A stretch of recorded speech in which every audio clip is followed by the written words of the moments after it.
Hi, my name is Alice Wang, and I've been a member of Santa Ana River Basin section of CWEA for 5 years. What I love about CWEA is that it has opened my eyes as an emerging professional to all facets of the wastewater industry.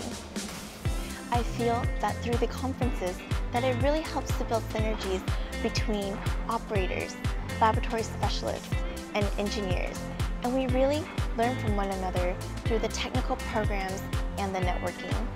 I really like seeing that through the Q&A sessions, various proactive agencies will ask questions about their own wastewater challenges in applications to what they have learned in the technical programs.